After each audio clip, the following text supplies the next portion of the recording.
வணக்கம். நாம இப்போ டிஜிட்டல் சிக்னேச்சரோட அங்கீகரிக்கப்பட்ட பார்ட்னர் ஆகிட்டோம்னு உங்களுக்கு தெரியும். இனி எல்லா சென்டர்களும் டிஜிட்டல் சிக்னேச்சர் பார்ட்னர் ஆகி அங்கிருந்தே அதை வழங்கலாம். வருமானம் சம்பாதிக்க முடியும்.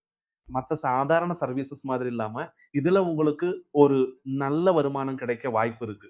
இது யாருக்கெல்லாம் தேவைப்படும்னு தெரிஞ்சுக்கிட்டு நம்ம இதை பண்ணலாம். ஜிஎஸ்டி கட்டுறவங்க, CA, CS, CMA professionals, panchayat president, government officers, bank managers, இவங்களுக்கு டிஜிட்டல் சிக்னேச்சர் தேவை. ஸ்கூல்ல ஸ்பார்க் சாஃப்ட்வேர் இன்சார்ஜ் பண்ற டீச்சர்ஸ்க்கும், இன்கம் டாக்ஸ் சம்பந்தப்பட்டவங்களுக்கும், கம்பெனி நடத்துறவங்களுக்கும் இப்படி நிறைய பேருக்கு டிஜிட்டல் சிக்னேச்சர் தேவைப்படுது. அதனால இனி நம்ம சென்டர்ஸ் மூலமா டிஜிட்டல் சிக்னேச்சர் பண்ணி ஒரு நல்ல வருமானம் சம்பாதிக்க வாய்ப்பு இருக்கு. இதை எப்படி செய்வதென்று பார்ப்போம். முதலில் நமது வெப்சைட்டை திறப்போம். லாகின் கிளிக் பண்ணுங்க, யூசர் நேம் டைப் பண்ணுங்க, பாஸ்வேர்ட் டைப் பண்ணி சைன் இன் கொடுங்க. நம்ம வெப்சைட்ல எதை பாத்தீங்களா? இங்க இருக்கு பாருங்க. ரெக்கமெண்டட் சர்வீஸ்னு ஒரு ஆப்ஷன் இருக்குல்ல, அதுல டிஜிட்டல் சிக்னேச்சர்னு கிளிக் பண்ணுங்க. யாருக்கு பண்ணணுமோ அவங்க பேரு, மொபைல் நம்பர் டைப் பண்ணி ப்ரொசீட் கொடுங்க. இப்போ நம்ம அந்த டிஜிட்டல் சிக்னேச்சர் சைட்டுக்குள்ள வந்துட்டோம். இங்க நம்ம ஈஸியா லாகின் பண்ணிக்க முடியும். மெயில் ஐடி கொடுக்கணும், பாஸ்வேர்ட் கொடுங்க, அப்புறம் கேப்சா டைப் பண்ணுங்க. லாகின் பண்ணா நம்ம லாகின் பேஜ் வரும். இங்க தான் நம்ம கமிஷன் எல்லாம் பார்க்க முடியும். அப்ளிகேஷன் டீடைல்ஸ் எல்லாம் இங்க கிடைக்கும். பார்ட்னர் கோடும் இங்கே இருக்கும். இது எப்பவும் தேவைப்படும், மறக்காம குறிச்சுக்கோங்க. மேல தெரியுது இல்லையா? இங்க தான் நாம எல்லா சிக்னேச்சர் வேலைகளையும் செய்வோம். கேஒய்சி லாகின் செய்வதற்கும், ஏதேனும் ரிஜெக்ஷன் இருந்தால் தெரிந்து கொள்வதற்கும், டிஎஸ்சியை பதிவிறக்கம் செய்வதற்கும் இங்கே தான் வர வேண்டும். நம்ம டாங்கில கொடுப்போம். அப்ளை டிஎஸ்சிக்கு போங்க. அப்ளை டிஎஸ்சிக்கு போகும்போது ஒரு புது பேஜுக்கு வரும்.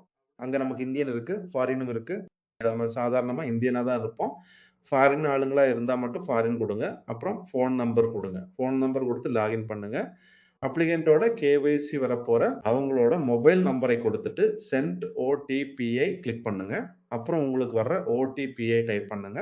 அதுக்கப்புறம் கீழே இருக்கிற கேப்சா கோடையும் சேர்த்து கொடுங்க. பிறகு புதிய விண்ணப்பத்தை தொடரவும்.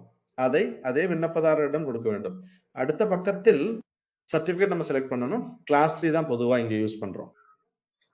கிளாஸ் 3ல கிளிக் பண்ணுங்க. அதுக்கப்புறம் சர்டிபிகேட் டைப்ல சிக்னேச்சர் இருக்கு, அப்புறம் என்கிரிப்ஷன் இருக்கு, காம்போ இருக்கு. சிக்னேச்சர் என்றால் அதுல சிக்னேச்சர் மட்டுமே இருக்கும்.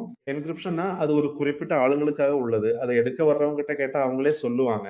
அதே மாதிரி காம்போ வேணும்னா காம்போ கொடுங்க. அப்புறம் வயர்ல செலக்ட் பண்ணுங்க. அப்புறம் தனிநபர், நிறுவனம் என 2 வகை இருக்கு. நாம தினமும் தனிநபர் கணக்கு பயன்படுத்துறோம். நிறுவனங்களுக்காக செய்யும் போது அந்த நிறுவனத்தின் முடிவு தேவைப்படும். அதனால சாதாரணமா இண்டிவிஜுவல்னு வரும். நீங்க இந்தியன்னு கொடுங்க. இந்த யூஎஸ்பி டோக்கனுங்கிற ஆப்ஷன்ல ஏற்கனவே டோக்கன் வாங்கி வச்சிருந்தீங்கன்னா நாட் ரிக்வயர்ஸ்னு செலக்ட் பண்ணுங்க. அப்போ 991 ரூபாய் மட்டும் வரும். இல்லைன்னா டோக்கன் சார்ஜையும் சேர்த்து பே பண்ணுங்க. பர்சனல் அசிஸ்டன்ட்ல தேவையில்லைன்னு கொடுத்துட்டு நெக்ஸ்ட் கிளிக் பண்ணுங்க. அடுத்த பக்கத்துல Aadhaar online, Aadhaar offline, PAN card, KYC இருக்கும். எல்லாம் காட்டும். நாம அதுல வழக்கமா ஆதார் ஆன்லைனை கிளிக் பண்ணணும். அப்புறம் பேன் கேஒய்சி செய்யும் போது உங்களுடைய அசல் பேன் மற்றும் ஆதாரை டிஸ்பிளேல காட்ட வேண்டியிருக்கும். சாதாரணமாக ஆதாரை ஆன்லைன்லயே கொடுக்கலாம். அதனால் உங்கள் பெயரை பேன் கார்டில் இருப்பது போலவே கொடுங்க. பேர் கொடுங்க, அதுக்கப்புறம் டேட் ஆஃப் பர்த் கொடுங்க, அப்புறம் பேன் நம்பர் டைப் பண்ணுங்க. அடுத்து செக் ஸ்டேட்டஸ் கிளிக் பண்ணுங்க. அப்போ அங்க கரெக்டா இருந்தா இங்க பேன் வெரிஃபைட் சக்சஸ்ஃபுல்லின்னு வரும். பாத்தீங்களா? அங்க காட்டும். அடுத்து இமெயில் ஐடி கொடுங்க. மெயில் வெரிஃபிகேஷனுக்காக தான் இமெயில் கேட்கறாங்க. கஸ்டமரோட இமெயில் ஐடி அங்க கொடுத்துட்டு அப்புறம் சென்ட் ஓடிபி கொடுங்க. இப்போ நம்ம மெயிலுக்கு ஒரு ஓடிபி வரும். வெரிஃபை கிளிக் பண்ணுங்க. கிளிக் பண்ணிட்டு அந்த ஓடிபி அங்க சரியா டைப் பண்ணுங்க. அதுக்கப்புறம் வெரிஃபை பண்றதுக்காக அங்க கிளிக் செய்து ஓடிபியை டைப் செய்ததும் வெரிஃபை பட்டனை கிளிக் செய்தால் வெரிஃபை ஆகிவிடும். பாத்தீங்களா? அப்புறம் ப்ரொசீட் ஆதார் அப்படிங்கிறதுல கிளிக் பண்ணுங்க. அங்க ஆதார் நம்பரை டைப் பண்ணுங்க. ஆதார் நம்பர் டைப் பண்ணதுக்கு அப்புறம் இங்க இங்கிலீஷ் செலக்ட் பண்ணிட்டு அப்புறமா சென்ட் ஓடிபி கொடுங்க. ஆதாரோட லிங்க் பண்ணியிருக்கிற நம்பருக்கு ஓடிபி வரும். அதாவது எந்த நம்பர் லிங்க் ஆயிருக்கோ அந்த நம்பருக்கு தான் வரும். அந்த ஓடிபியை இங்க டைப் பண்ணிட்டு வெரிஃபை ஓடிபி கொடுங்க. ஓகே, இப்போ டேட்டா எல்லாம் தானாவே ஃபெட்ச் ஆகி வந்துடும். அப்புறம் அங்க ரிமார்க்ஸ்ல இந்த டிஜிட்டல் சிக்னேச்சர் எதுக்காகன்னு டைப் பண்ணுங்க. அப்புறம் பார்ட்னர் கூட கண்டிப்பா அங்க மறக்காம டைப் பண்ணணும். பாத்தீங்களா? லாகின் பண்ணும் போதே அந்த பார்ட்னர் கோட காப்பி பண்ணி வச்சுக்கணும். அதனால பார்ட்னர் கோட அங்க போடுங்க. அப்போதான் நம்ம ஐடியில நம்ம பண்ணின எல்லா டிஎஸ்சியும் இந்த பார்ட்னர் கோடு மூலமா தான் வரும். எனவே பார்ட்னர் கோடை மறந்து விடாதீர்கள். இங்கே கிளிக் செய்யும் போது நம்ம KYCக்கு நம்மளோட மொபைல் எண்ணை தேர்ந்தெடுக்க வேண்டும். பாருங்கள், அது இது போல வரும். இதுதான் நம்மளுடைய ஐடி. இந்த ஐடிய வச்சு தான் நம்ம அடுத்தடுத்த டவுன்லோட் எல்லாம் பண்ண வேண்டியிருக்கும். அதனால இத பத்திரமா எடுத்து வச்சுக்கோங்க. அடுத்து உங்களுக்கு எளிதான ஒரு பின்னை அமைக்கவும். உதாரணமாக 1, 2, 3, 4, 5, 6. அதன் பிறகு சப்மிட் கொடுக்க வேண்டும். ஒருவேளை பான் KYC செய்தால் டாக்குமெண்ட்டை இங்கே அப்டேட் செய்ய வேண்டும். ஆனால் ஆதார் கொடுத்திருப்பதால் அது தேவையில்லை. சமர்ப்பி என்பதை அழுத்துங்கள். இங்கே ஒரு அப்ளிகேஷன் நம்பர் ஜெனரேட் ஆகும். அது வரைக்கும் நம்ம கொஞ்சம் வெயிட் பண்ணணும். அப்ளிகேஷன் நம்பர் வந்துடுச்சு. இந்த நம்பர் நோட் பண்ணி சேவ் பண்ணி வச்சுக்கோங்க. அப்புறம் கண்டினியூ கொடுங்க. கண்டினியூ கொடுத்ததும் அடுத்த வீடியோ வெரிஃபிகேஷன் தொடங்கும். இங்க தான் நம்ம வீடியோ வெரிஃபிகேஷன் பண்ணணும். கஸ்டமர் இங்க நம்ம கூடவே இருந்தா இப்பவே பண்ணிடலாம். இங்க என்ன எழுதி இருக்குன்னு பாருங்க. மை நேம் இஸ் பிரகாஷ் அப்படின்னு ஒரு ஓடிபி கோடும் இருக்கு பாத்தீங்களா? இதை ஆன் பண்ணிட்டு ரெக்கார்ட் பட்டன் அமைக்கி இதை அப்படியே சொல்லணும். இதை தான் நம்ம பண்ணணும்.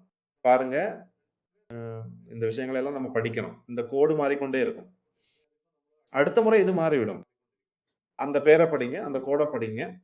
இதெல்லாம் சொல்லி முடிக்க 30 செகண்ட்ஸ் ஆகும். 30 செகண்ட்ஸ் முடிஞ்சதும் சப்மிட் கொடுங்க. வீடியோ வெரிஃபிகேஷன் கம்ப்ளீட் ஆயிடுச்சு. ஒருவேளை கஸ்டமர் நம்ம கூட இல்லைன்னா நாம என்ன பண்ணணும்னா சிக்னஸோட டேஷ்போர்டுக்கு போங்க. அங்க அப்ளை டிஎஸ்ஏல கிளிக் பண்ணுங்க. அப்போ ஓபன் ஆகிற அந்த பேஜோட லிங்கை காப்பி பண்ணுங்க. இதை கஸ்டமருக்கு அனுப்பி அவங்க மொபைல் நம்பர்ல லாகின் பண்ண சொல்லுங்க. அதுக்கப்புறம் சென்ட் ஓடிபி கொடுங்க. ஓடிபி தரும்போது இங்க கவனிங்க. பாருங்கள், நாங்கள் ப்ராசஸ் செய்த உங்கள் விண்ணப்ப எண் இப்போது இங்கே காட்டப்படுகிறது. அதுக்கு அப்ளிகேஷன் நம்பர் ஜெனரேட் ஆயிடுச்சு. அதுக்கப்புறம் என்ன பண்ணணும்னா நாம அந்த ஓடிபியை கொடுத்ததுக்கு அப்புறம் மொபைல் எண்ணுக்கு வந்த ஓடிபியை உள்ளிட்ட பிறகு கேப்சாவையும் உள்ளிடவும். பிறகு கண்டினியூ டிராஃப்ட் அப்ளிகேஷன் என்பதை கொடுக்கவும். நேரடியா வீடியோ KYCக்கு போகும். பாருங்க, புது நம்பர் மாறிடுச்சு. அப்புறம் அவங்க என்ன பண்ணுவாங்கன்னா வீடியோவை ஓபன் பண்ணிட்டு இதை ரீட் பண்ணுவாங்க. இவ்வளவு விஷயத்த நம்ம ரீட் பண்ணணும். நம்ம பாக்குற மாதிரியே ரீட் பண்ணணும். அதுக்கப்புறமா சப்மிட் பண்ணுங்க. சப்மிட் பண்ணதுக்கு அப்புறம் பாருங்க, டவுன்லோட் பண்றதை பத்தி அப்புறம் சொல்றேன். அப்ரூவல் ஆச்சான்னு தெரிஞ்சுக்க கீழே என்டர் அப்ளிகேஷன் ஐடின்னு இருக்கிற இடத்தை பாருங்க. அங்கே உங்கள் அப்ளிகேஷன் ஐடியை டைப் செய்ய வேண்டும். டைப் பண்ணிட்டு சர்ச் கொடுத்தா உடனே வந்துடும். இது அப்ரூவல் ஆயிடுச்சா இல்லையான்னு நமக்கு இங்க நல்லாவே தெரிஞ்சிடும். இப்ப L1 L2 பாருங்க ஸ்டேட்டஸ் இருக்கு. இதெல்லாம் இங்க கிரீன் கலர்ல இருந்துச்சுன்னா அப்ரூவ்டுன்னு அர்த்தம். இங்க ஏதாவது ரெட் கலர்ல இருந்துச்சுன்னா அங்கே வெரிஃபிகேஷன் நடக்கும். பிழை இருந்தால் காட்டும். இது அப்ரூவ் ஆகிவிட்டது, அதனால் பதிவிறக்க கிளிக் செய்யலாம். பணம் செலுத்தி பதிவிறக்கம் செய்யுங்கள். பிறகு KYCயை கிளிக் செய்யுங்கள். முன்னாடி க்ளோஸ் பண்ணப்போ ஒரு சைனர் ஐடி இருந்துச்சு இல்லையா? அந்த மொபைல் நம்பர் ஐடியை வைத்து லாகின் ஆகவில்லையா? உங்களுக்கு மொபைல் எண் தெரியவில்லை என்றால் ஆக்ஷனை கிளிக் செய்தால் அதை காணலாம். மறந்துட்டா எப்படி எடுக்க? அதுக்கு சைனர் ஐடியை அங்க கொடுங்க. அப்புறம் நாம கொடுத்த பின் நம்பரான 1, 2, 3, 4, 5, 6 கிளிக் செஞ்சு நேரா கேப்சாவை கொடுங்க. கேப்சா கொடுத்துட்டு அதுக்கப்புறம் ப்ரொசீட் கொடுங்க. கஸ்டமர் போனுக்கு ஓடிபி வரும். ஓடிபி வாங்கிட்டு நம்ம டைப் பண்ணணும். ஓடிபியை டைப் பண்ணி முடிங்க. அப்புறம் லாகின் கொடுங்க. இதோ பாருங்க, இசைன் அக்ரிமெண்ட் இருக்கு. அதுல ப்ரொசீட் ஃபார் இசைன்ங்கிறத கிளிக் பண்ணுங்க. அப்புறம் க்ளோஸ் பண்ணுங்க. அடுத்தது பாருங்க, ரிக்வெஸ்ட் ஃபார் டிஎஸ்சி இல்லையா? அந்த என்ரோல்மெண்ட் மெனுல தான் டிஎஸ்சிக்கு ரிக்வெஸ்ட் கொடுக்கணும்.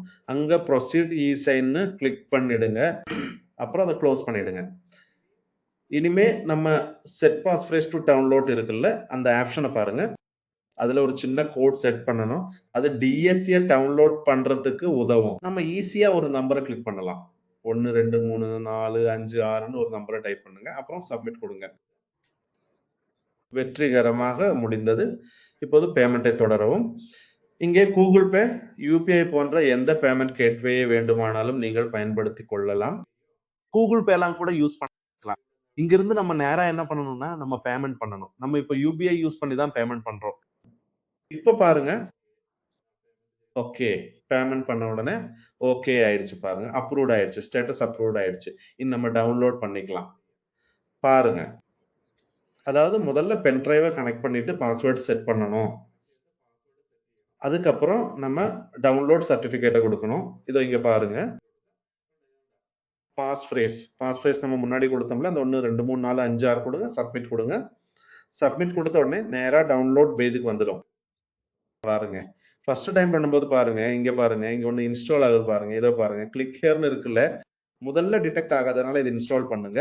ஒரு சிஸ்டம்ல முதல்ல மட்டும் இது இன்ஸ்டால் பண்ணி வைங்க. அப்புறம் அடுத்த தடவை இது தேவைப்படாது. மென்பொருள் நிறுவி முடிந்ததும் உங்களிடம் இருக்கும் யூஎஸ்பி டோக்கனை செருகும் போது இப்போ இன்ஸ்டால் ஆன அப்ளிகேஷன் ஓபன் ஆகி வரும். அப்புறம் டோக்கன் பாஸ்வேர்ட் செட் பண்ண சொல்லி காட்டும். அந்த அலர்ட் வந்ததும் நம்ம சிக்னேச்சர் டவுன்லோட் பண்ற பேஜ்ல டோக்கனை செலக்ட் பண்ணணும். இப்போ இம்போர்ட் சைன்இன் சர்டிபிகேட்டுங்கிற அந்த பட்டனை கிளிக் பண்ணி நேரத்துக்கு முன்னாடி நம்ம செட் பண்ண சிக்னேச்சரை ரைட் பண்ணிக்கலாம். ரைட்டிங் சக்சஸ் ஆயிடுச்சுன்னா your DSC successfully downloaded in token alert வரும். இவ்வளவுதான், நம்ம வேலை முடிஞ்சது. யூஎஸ்பி டோக்கனில் சற்று முன் சேர்த்த கடவுச்சொல்லை வாடிக்கையாளரிடம் கண்டிப்பாக கொடுங்கள்.